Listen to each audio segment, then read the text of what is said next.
Groovy, this show is exclusively dedicated to focusing on racism, white supremacy, in an effort to get constructive information on what it is and how it works so that we can establish a system of justice. When I say racism, white supremacy, I mean a global system designed to subjugate and abuse everyone who is classified as not white. Do you believe that such a system exists, and do you believe that is a correct definition for the system of racism, white supremacy? Yeah, I think that even though the world, and certainly in the United States, we have transcended the most explicit forms of white supremacy, slavery, Jim Crow segregation. That is, in formal terms, we have enfranchised the entire adult population and eliminated the legal mechanisms for an apartheid system. That's certainly true, and the progress that made that possible should be celebrated. But I still believe it's appropriate to describe the United States in 2009 as a white supremacist system, both in material terms, that is the distribution of wealth and power, and in ideological terms, in the way we think about race. It doesn't mean the system looks like it has always looked historically, but I still think it's the appropriate term.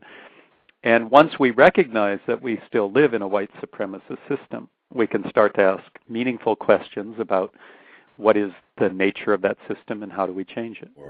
For our listeners, are you a white man? I am, yes. Okay. For this again, definitions, very important words for this program.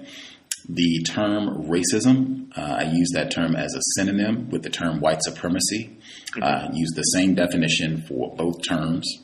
The definition I use is as follows: a global system of people who classify themselves as white and are dedicated to abusing and or subjugating everyone in the known universe whom they classify as not white.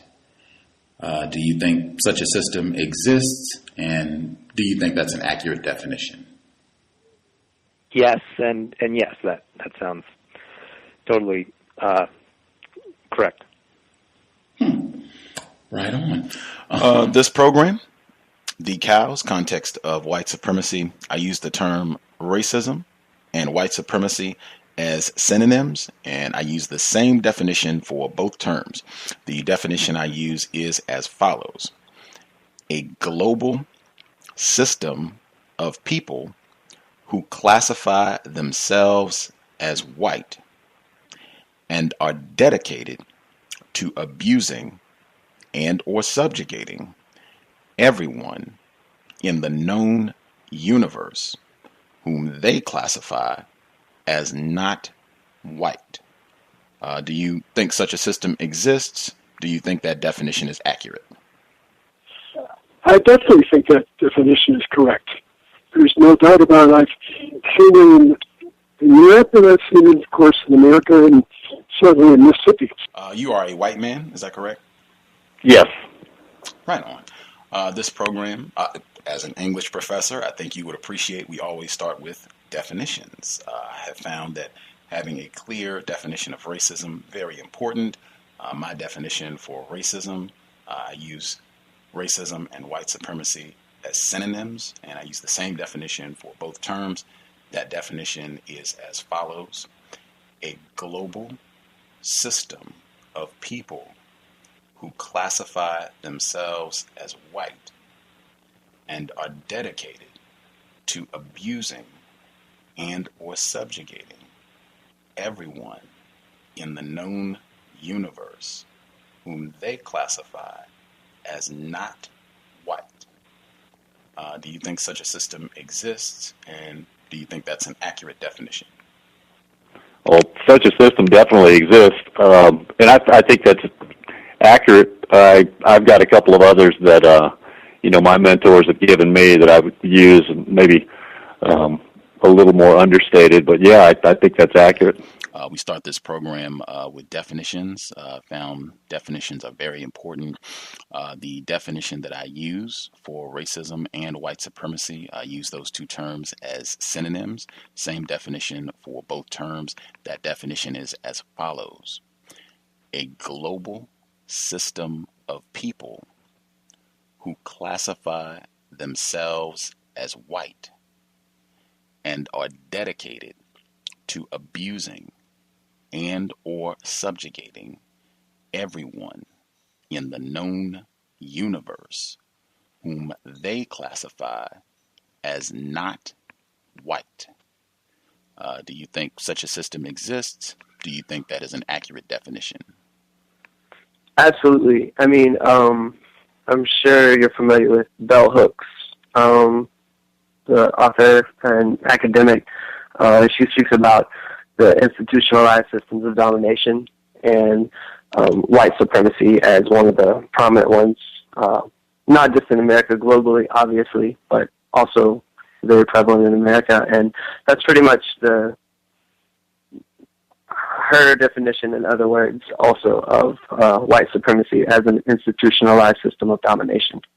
Do you believe that there is a global system of racism, white supremacy? And I define white supremacy as a global system of people who classify themselves as white and are dedicated to abusing and or subjugating everyone in the known universe whom they classify as not white. Do you believe that such a system exists? Yeah, I think yes. Yes, I think its operation is evident. What's the context? The professor always wants wiggle room, right? But the strong answer is yes. And but even going back to how I talk about it when I talk about people, when you use terms like people who are dedicated to abusing, suggests to a certain extent a level of consciousness of that abuse that may or may not be present, even if the abuse is taking place. There are people who enjoy that privilege and are dedicated to maintaining their standard of living or their lifestyle, while remaining even willfully unaware of what the costs are, what it means for those who are defined outside of that system. Online, you are a white man, is that correct? Yeah, I am, yeah. Right on. Yeah. You use in your art piece, you use the term white supremacy, and much of your work deals with racism. I use those two terms, racism and white supremacy, as synonyms, and I use the same definition for both terms. The definition I use is as follows: a global system of people who classify themselves as white and are dedicated to abusing and or subjugating everyone in the known universe whom they classify as not white.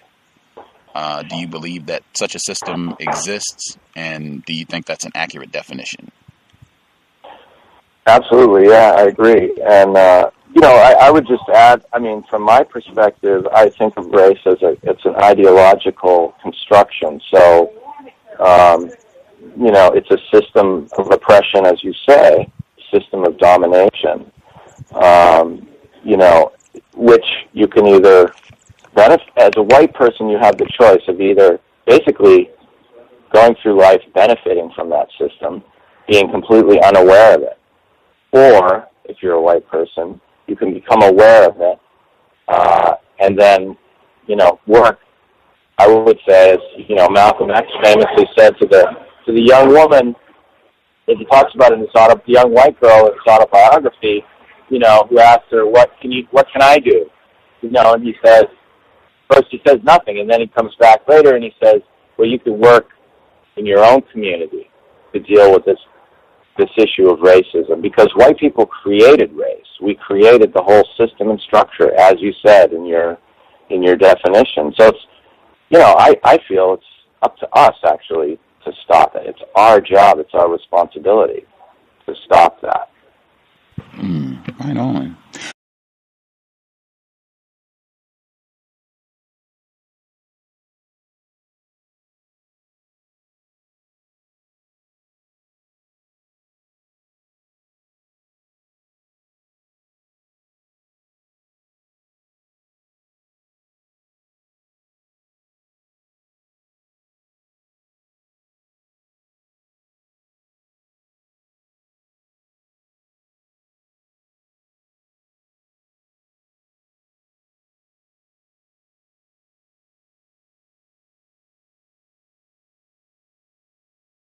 Do you think it is possible in a system of racism, white supremacy, for a white person to not be racist? I think my simple answer to that is no, but I'd like to sort of unpack that or explain that further. The history around how the term white even came into usage as a racial categorization comes from colonial Virginia, and I mean, we're talking right around the year 1700 or so, and indentured servants, European indentured servants, indentured slaves, and black slaves joining forces to undermine white elites, to undermine their colonial masters, and there was a need at that point on behalf of the elite to create a differentiation, to create a difference between their white slaves and servants and their black slaves and servants. The logic being, if white elites could convince poor whites, could convince servant whites to think like them, to be like them, to consider themselves like these white elites, that the system to maintain slavery and to maintain the oppression of people of color would be all the easier. And I think time and history has proved that theory correct. So traced in that way, if white literally harkens back to this creation to differentiate, this creation to make two sets of folks who are working in bondage different from one another, if that's what white means, then quite literally, to be white is to be a white supremacist. And as I work through that, to call yourself white, to harken back to that definition, to that distinction, does make one a white supremacist. Another sort of piece of history to this, European immigrants, as they came to the United States, the vast majority were not white when they arrived. There's a lot of historical work around various ethnic groups. The Irish stand out for me in this work in terms of the story of how these European ethnic groups became white. One of my favorite writers, Sandica, a woman of color, has this theory around sort of how Europeans became white required a giving up, a dehumanizing, but more or less sort of giving up cultural ways of being, ethnic ways of being, things retained from their countries, from the places that they were from, giving those things up in order to become white in the United States. That process of becoming white, that what we're giving up as white people and becoming white is what makes us white supremacists. And in that construction, that's where I feel justified in saying that to be white is to be a white supremacist, and therefore to be white is to be racist. All white people, and maybe to qualify that more, all white adults are white supremacists. Given what you said, and that's why I said to start all of this, what does it mean to be white? It means to believe in the idea of white supremacy and to practice that idea in your thought, speech, and action. Would you say that's accurate? Absolutely. Absolutely. If that's true, and I have concluded that, it is, unfortunately, I don't believe white people are going to stop doing that. I mean, it is a tremendous advantage to be a white person on this planet in a system of white supremacy. You are rewarded for practicing racism and white supremacy. It would be, I would have to say, it would almost be crazy for white people to give this up. They've got, actually argue, Gus, that white supremacy is required, and it's not only required of white people, it's required of everybody. To say that to be white means to be a racist white supremacy, a racist white supremacist. That's not being an extremist. That's not being radical. That's not overgeneralizing. Would it be correct to say that to anyone to say that being white means you are a racist white supremacist that is accurately articulating what it means to be white in a system of white supremacy? My work is completely consistent with that description. And I also know and am becoming more and more aware of the fact that supremacy has squished my full humanity. I am not fully human, and I would argue that no white person is fully human because of white supremacy.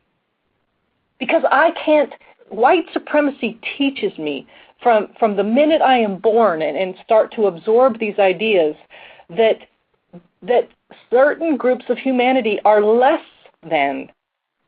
That to see people that way, it seems to me, is a degradation of one's humanity. And I guess I would ask, would you say that that white in many cases, in many even in a sentence and just in many applications, that white means racist? When a person is saying that I am a white person, they are essentially saying that I am a racist. Does that make sense to you? Yeah, the two are synonymous to me. And I guess I would ask your friend, does that also make logical sense to you as well? It really does, and I do believe that as well it is. They are one and the same. I certainly agree myself. D-Train? No matter how much you say, well, is it a coincidence? Then the disproportionality of young men and women that are incarcerated that are black. I mean, that is, we have to look at we have to look at the issues underlying that, or whether it's health care, whatever it is. And we talk around it, and that's why I was saying, whispering black. We want to talk around the issues. We don't want to accept that we are part of the problem. We are the problem, And I remember, it's been a couple of years ago now, but I was a guest on a show that was really a debacle when I look back on it now. But I was on a show on CNN, Paula Zahn show a couple of years ago, and I made the statement that they were talking about, well, who's racist and who's not, and I said, if you were born in the United States and you identify as white, you are, without discussion, a racist. There's no way to get around it. And it was probably the most, in terms of this show, they made that to be the most sensational statement that got made during the show, and how radical that was. And I never got a chance to explain, or at least the way that the show came about was that you cannot be raised in this country, in this society, in this culture,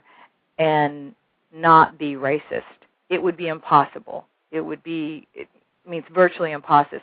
And the point is not whether or not I am racist. I am absolutely a racist. It's what I do for the remainder of my life, or the remainder after the time that I understand that, I accept that. How do I disrupt systemic racism? How do I participate less or participate not at all in continuing and in propagating systemic racism and white supremacist policies. And that, to me, is the work for me. It's not for me to claim that somehow I get it. I'm down with my black friends. Oh, yeah, I'm one of the white people that gets it. And I went through that phase when I first started looking at systemic racism and my part in it. And, you know, I had more than one or two temper tantrums about it and wanting to distance myself from being a racist or being identified as a racist. And that resistance is what kept me further and further and further from actually ever doing anything productive at all.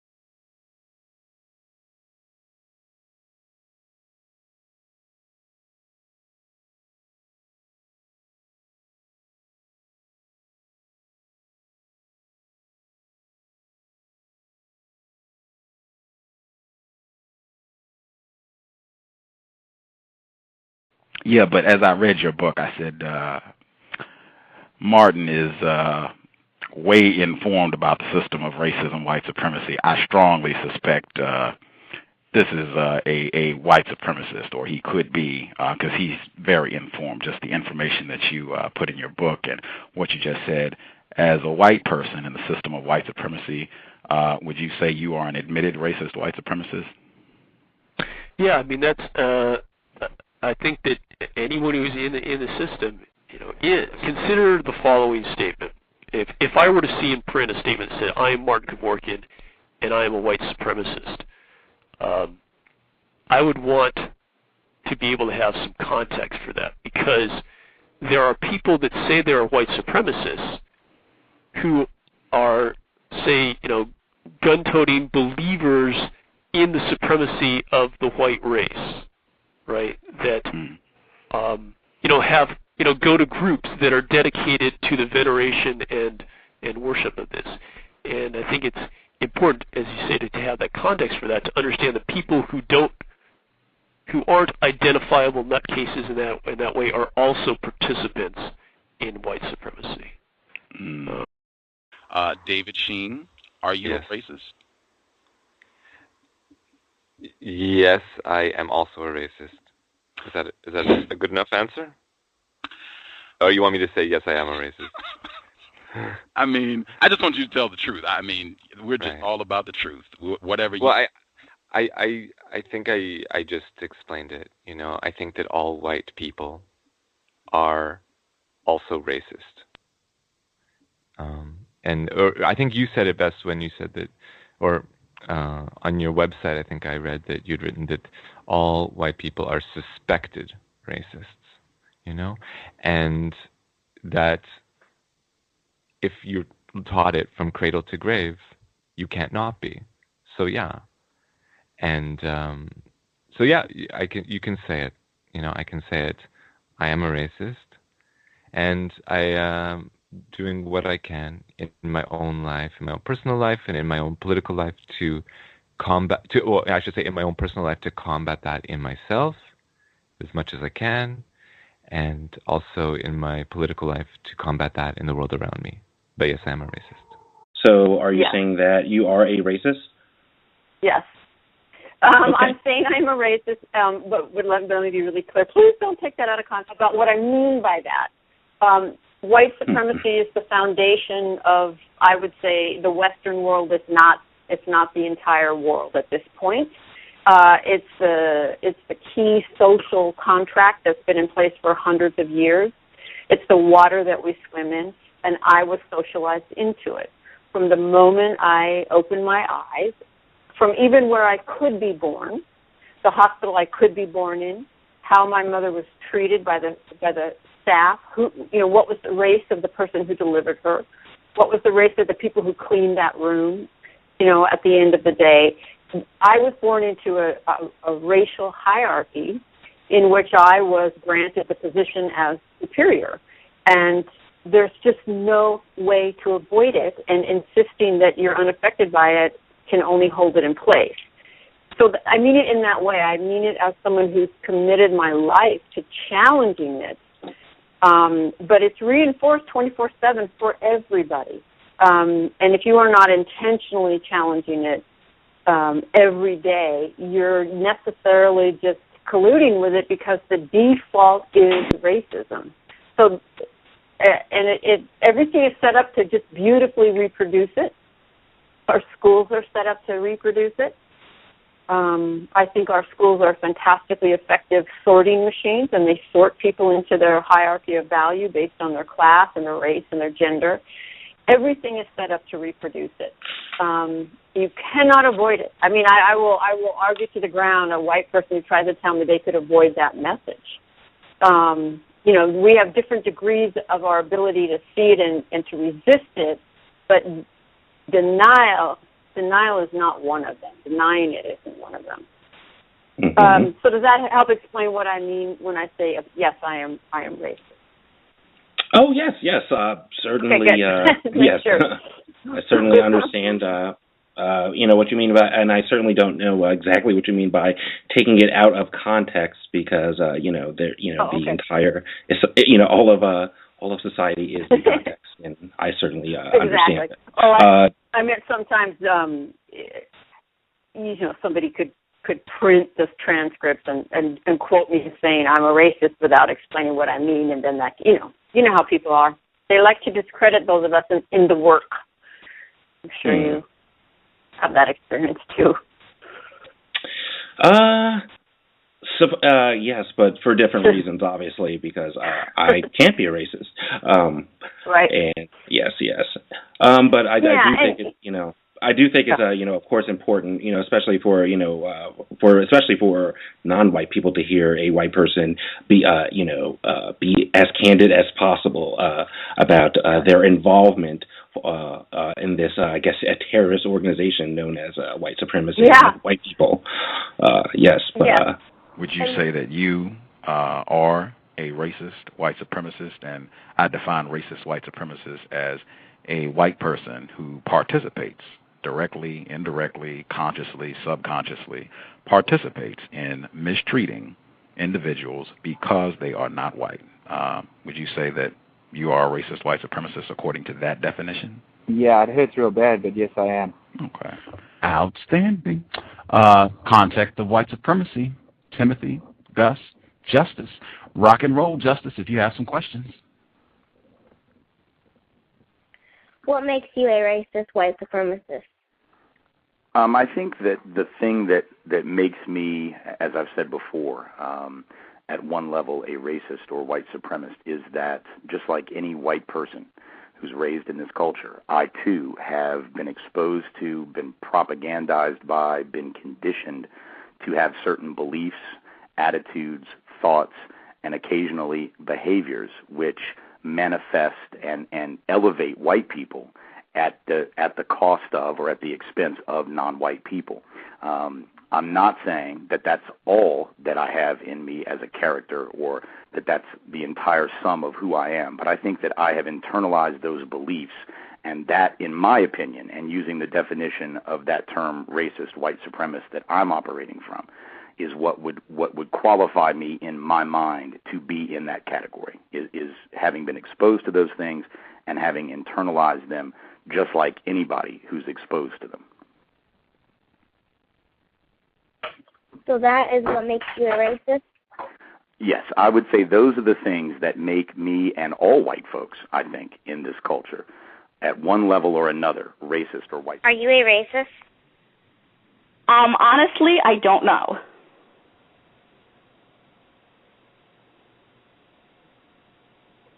Why don't you know? Because I go back and forth all the time. A year ago, I would have said absolutely not, no, I'm not a racist.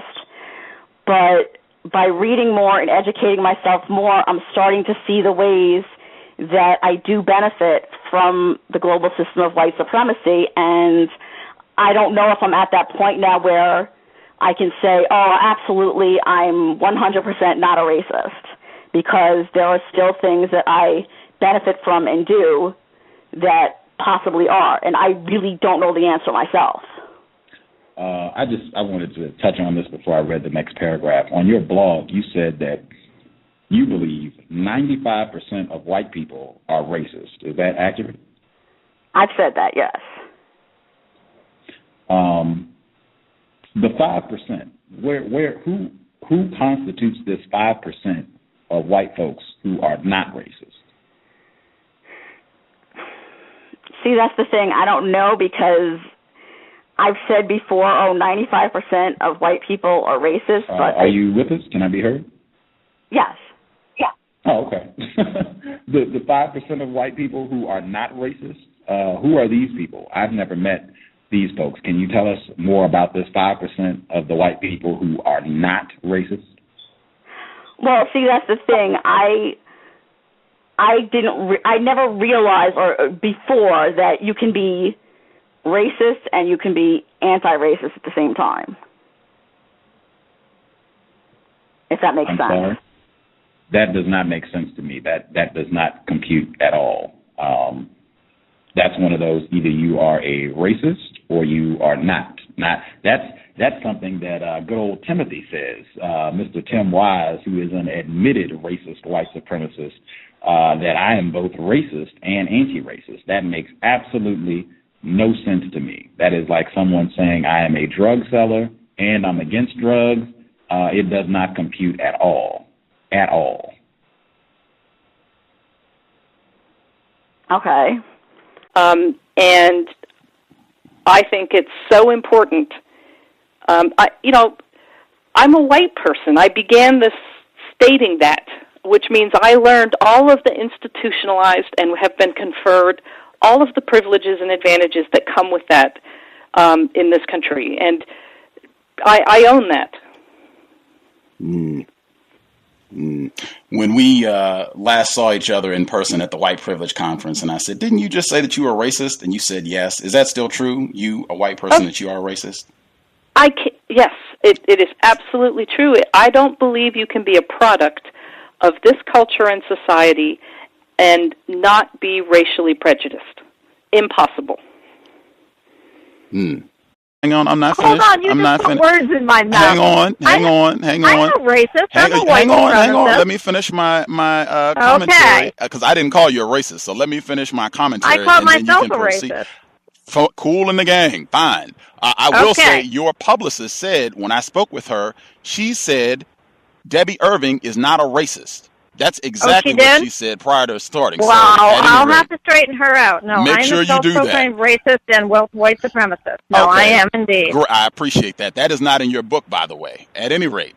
Are you kidding? It's right in the first line.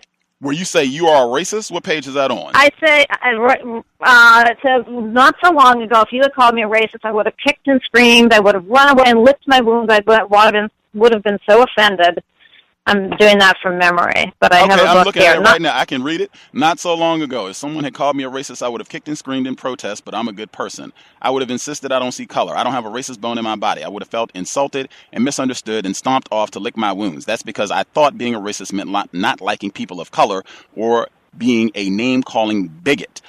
There is no point where you say, I am a racist. That is a real indirect way, in my opinion. That is not clear. That is nowhere close to what you just said. I am a racist white supremacist. That is not in your book anywhere, which, in my opinion, just further supports what I'm saying about this book is just not honest. You could have just put that sentence in there. I am a racist, period. You're right. At any rate, as I was saying. And you didn't. And you didn't. At any rate. Recovering racists, and they've had a lot of colorful terms, but they're not just saying I am a racist. And I think, at least in my opinion, that's accurate. If you're saying that you can't submit yourself as a white person who is not going to say anything racist, do anything racist, you can't even say that about yourself, that you continue to do things you say unconsciously to practice racism as a white person. It's a part of your DNA. In my opinion, I think it would be more accurate, and I think it would probably be much more helpful towards solving this problem If we remove the recovering racist or even the white people who say that they're anti-racist, but they'll say the same thing that you did, that they have racism as a part of their DNA, it's just who they are, they still unconsciously do things that are racist. In my opinion, I think it would be much more accurate, helpful for non-white people, victims of racism, as opposed to trying to obfuscate and cover up, to just say, yes, I'm an admitted racist, I'm still working on it, this is how I've been trained, this is how I am as a white person, there's no way I can get around it,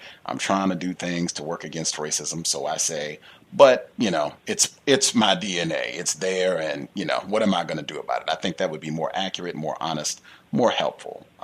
Can I get your response on that? Do you think that's logical? Does that make sense? Well, it does make sense to me. If what's interesting is, I'd say this was probably about 4 years ago when I was in one of the study circles where we were talking about race. I had been asked by one of the facilitators if I would come to add some of my thinking. And I, in that group, said I was a racist. And there were, I would say, 3, maybe 4 African-American people who were very put off by saying that, didn't know what to make of that, said it was too blatant and they couldn't deal with me. So it was at that point that I determined that recovering racist was maybe a better way to make it more acceptable for folks to hear. But now I'm hearing a different opinion from you. So I'm just telling you my process. Okay. I've seen that before, and I think that's just because I've seen that before from victims of race. And that's part of our victimization, where we have a difficult time with truth about racism, white supremacy, what it means to be a white person. Mm-hmm. I think it would be more helpful, and I think you have the ability to explain it. I'm doing this for listeners, not so much you, for listeners.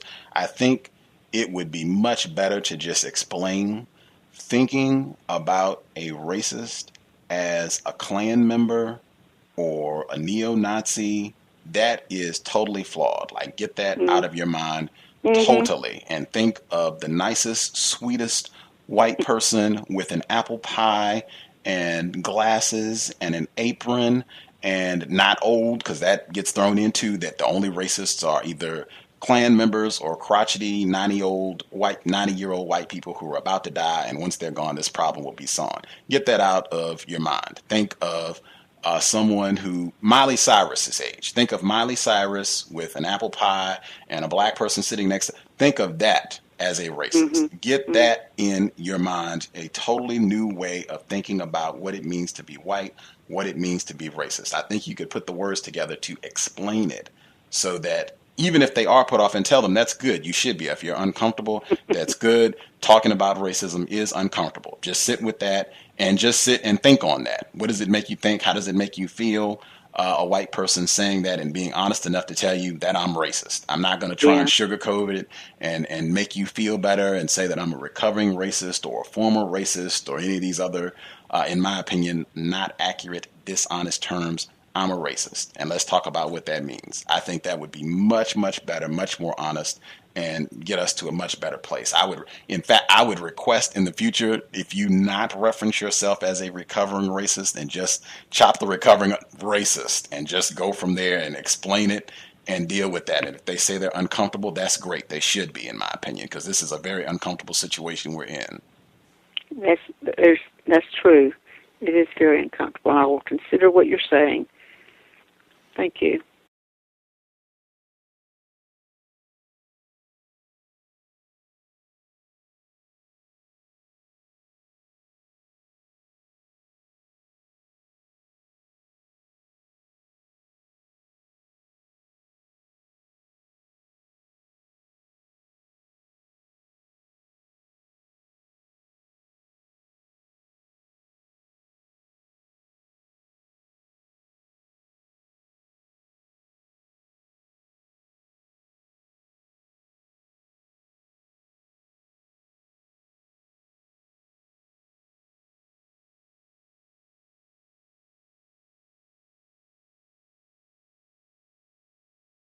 The question that I've asked regularly on the program when I talk to white people, do racist white supremacists, do they assume that if you're white, you're racist?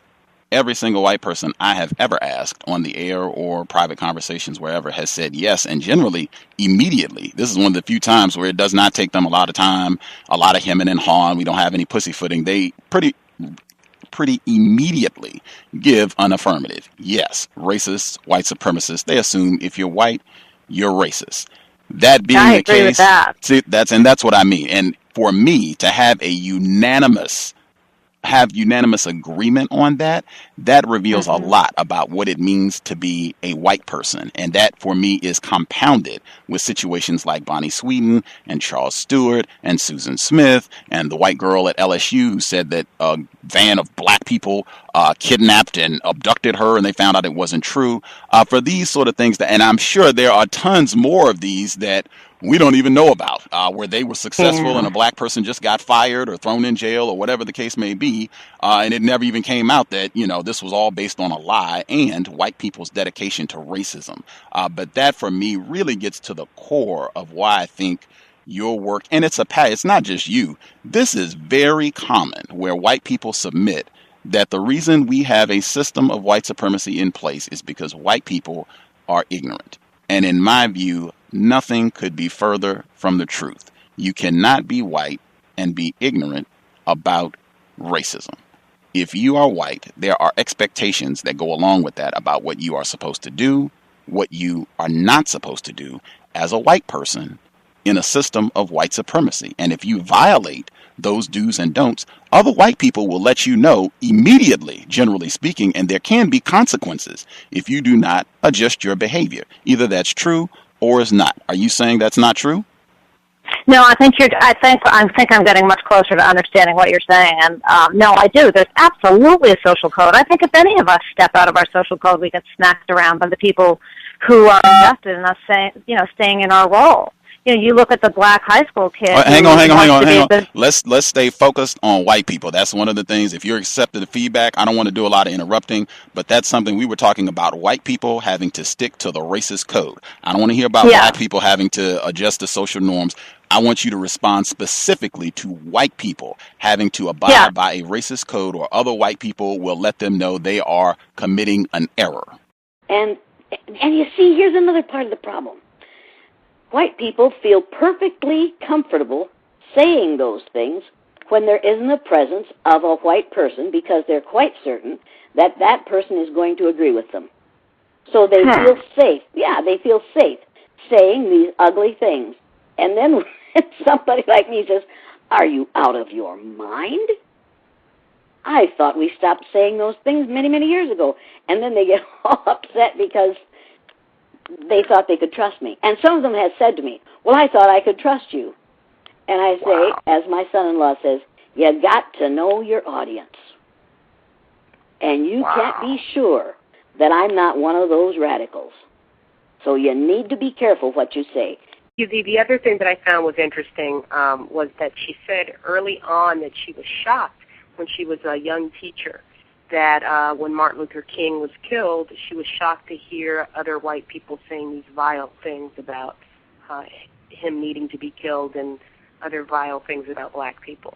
And then later in the show, she said, which I thought was really, really instructive, that when white people say bad things, derogatory things about black people, that they assume that everyone there agrees with them. For you to, and the logic of that to me is that if you can make that assumption, that means that you've had a lifetime of experiences with other white people in groups that confirm that assumption. So then it made me go back to the original statement that she made, that she was shocked that these white people held these views, when surely by the time she was an adult white person, she had heard these things many times and come to the same conclusions, especially in 1968. So I was a little bit confused. It seems to me that one of those two things could not be true. I thought the second statement was true. I've heard a number of white people say that when they are in groups of white people. In fact, I had one student tell me that whenever he is around just white people, every single time someone white says something negative about somebody not white, every single time. Do white people, when white people tell racist jokes, this is just open, do other white people assume that you will either find it funny or that you won't have a problem with these jokes? Yeah. So would it be correct, this is important, would it be correct then, white people, racists assume white people are racist? Would that be a correct statement based on what you just said? White people who practice white supremacy assume that if you are white, you are not in opposition to racism. Yeah, that you are also racist. Yeah. Okay. That's what I assume too, and that's what I tell non-white people. You should assume if the person is white, they are racist. You should think like white people. I really have to say it. Often I feel like white people fundamentally hate black people. I think you just scratch that liberal veneer and there's so much hostility. I'm just left with that feeling, and I don't really know how you can look around the society and deny it. What do you guys think when I say that I think essentially white people hate black people? I actually had a question. I had a question about that. And so my thought was, so in relation to, I guess, what is the relation of white people's relationship with black folks in comparison to other non-white groups, in your opinion? And then I had one more question after that. Well, a thought I had is, like, obviously we can't be superior without you, right? Like, we have to have that other against which we can rise, right? We can be where we are. So there's that. I think the ultimate racial other in the white mind are black people. And that doesn't mean there isn't racism towards other groups of color, but the ultimate is anti-black. Yeah, anti-blackness definitely seems to be the driver among which racism, white supremacy is operates on. And it seems like in the absence of black people, the white people will find the next darkest group to pick on. So yeah.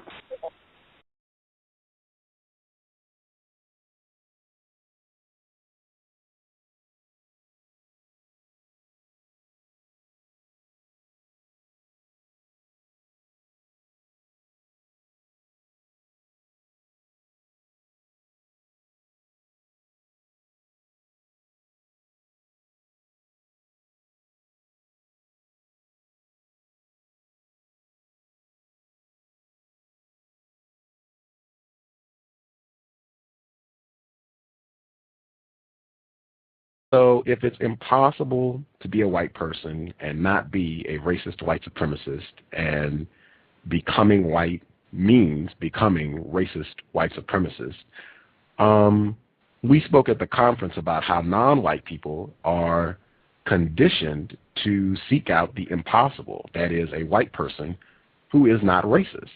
Can you kind of share your thoughts on that? I think, and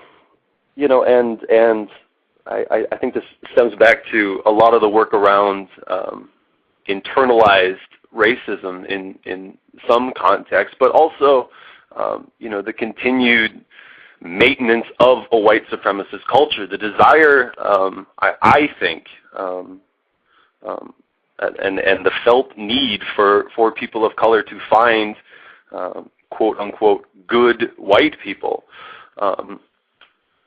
is the insurmountable challenge that is then posited if all white people are racist.